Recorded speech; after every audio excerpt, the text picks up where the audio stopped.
Hey Philadelphia, I'm your host Erica Whyte for the new talk show called Let's Talk Philadelphia. If you got something to say, Philly, then talk to me, okay? We got lots to say. Hey Philadelphia, I'm your host Erica Whyte of the new talk show called Let's Talk About Philadelphia. Philly, if you got something to say, then talk to me, okay? I'm listening. Welcome back, Philadelphia. We're still here at Let's Talk About Philadelphia, and this is my second guest. Please welcome Miss Victoria Huggins Peurifoy. Did I say your name right? Okay. Author. She's an author, and also she's a poet, and also she writes her own book. And what else do you do? I'm a ghostwriter.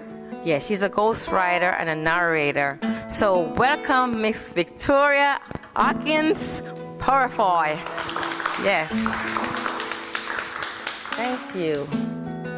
So tell us a little bit about yourself. What are you doing in Philadelphia? Why you write ghost stories? And what is your aim for the next generation to come in writing and poetry?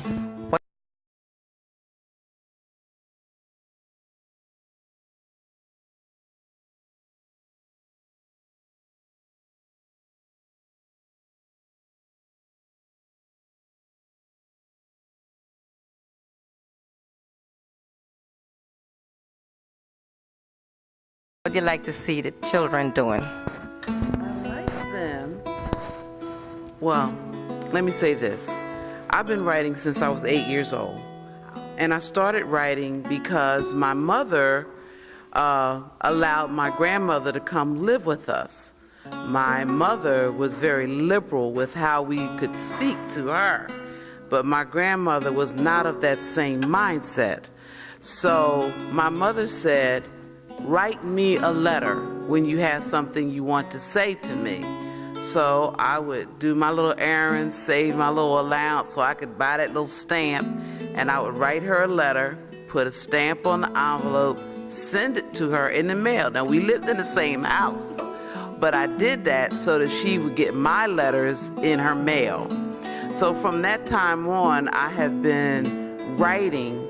And the poetry part of me, I guess, has been with me from the beginning because I've been writing poetry forever. However, I've only come out into the public in the last 6 years because I used to work. And when I retired, they announced at my retirement party that I would be writing. So since then, I have 7 books out. And I also... Let us see your book. Please introduce your books. These are the last 2 books. Let the Axiom Speak, which is my pen name, the Axiom. Wow. And God's Calling. And Awesome. This is an inspirational book, and this is a book with all types of poetry in it. And that's what I do. I go out and I speak to schools and I talk to the students, and when they ask me for advice, the first thing I say is, take out your dictionary, take out your thesaurus. Because so often when they write, they don't look up their words, they just write. And then when you say to them, well, what is this word? They can't remember. They can't remember what they wrote. So I just want to encourage them. Philadelphia, children, I have some young people in the audience. Don't take out your iPod or whatever you guys gadget and Google nothing. You take out your books, your dictionary, and re-educate the mind, not navigate the mind. Right, doctor? Like this? That's correct. That is correct. Oh, now I'm a doctor. I love it. I am a doctor of the world, but anyway. But I just love poetry. I love going out. And recently I found out I'm what's called a griot because I'm a more mature poet. And I'm always sometimes tentative about going out into some of the poetry venues where there are a lot of younger people. But I'm finding that the younger people are gravitating to me because I'm speaking about things that they think they know about, but I always try to throw a little history in there.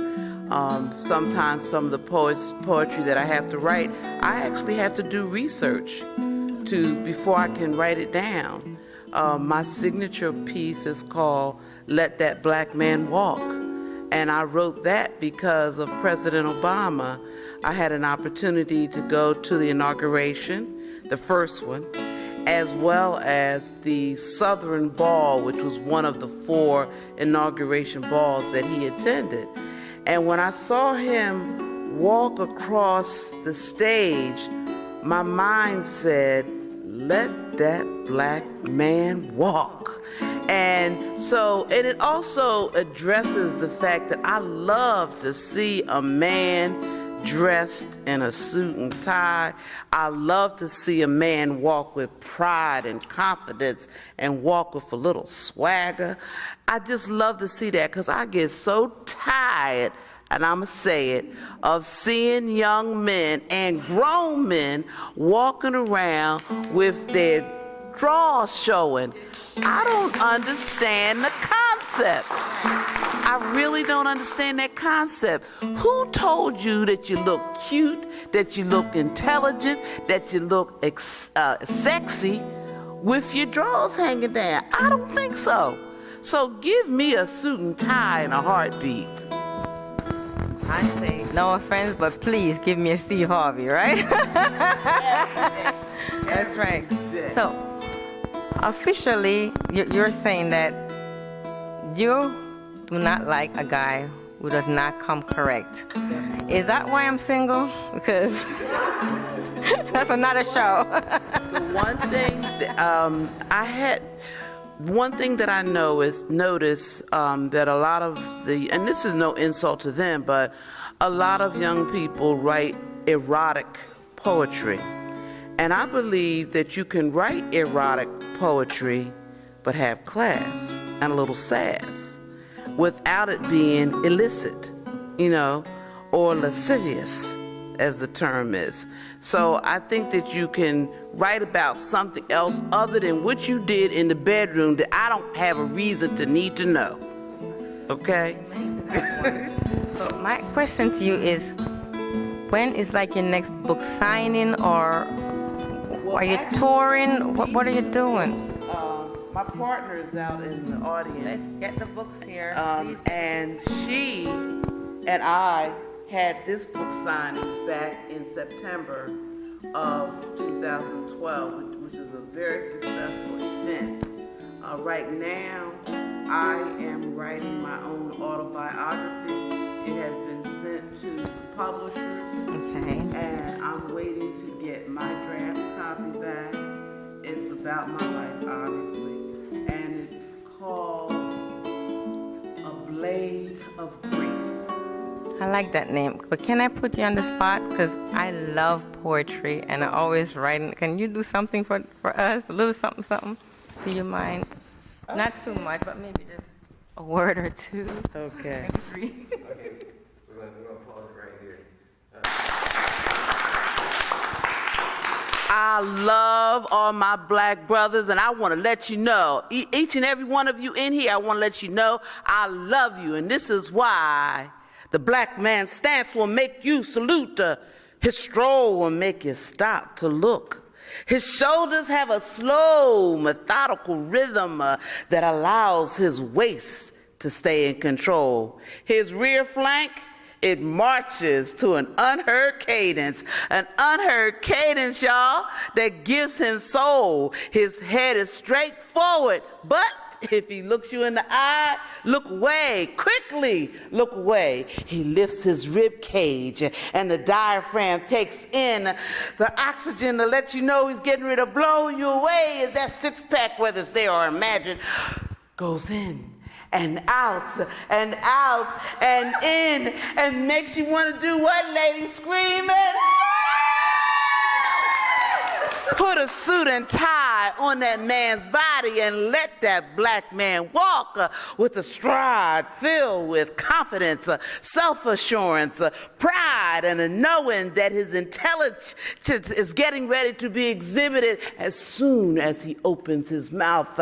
Let that black man walk. Now, as I walk down the street with the tall, strong, muscular, astute black brother, I watch others' reaction to him. You see, the men, they were giving him a silent pound, and the women, they wished that he was with them, and I just smiled. Let that black man walk. Well, in slavery days, when hangings were more common, the legs were dismembered to ensure that the man could not walk up out of the grave. Fear of the black man's walk is so unfounded, yet it is certainly something to see. The next time the opportunity prevails, take time to look at that black man walk. Say it with me, y'all.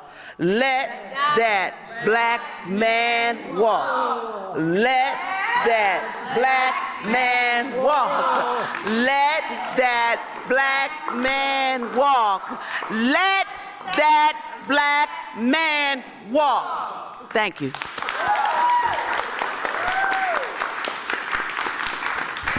Philadelphia, I want that black man. Can I have him? Tall and his rear end. I'm not really great at your poetry, but I just want to see that black man walk. Thank you. Now, is everybody okay? Because after hearing all of that, let me just be professional here. Well, thank you so much.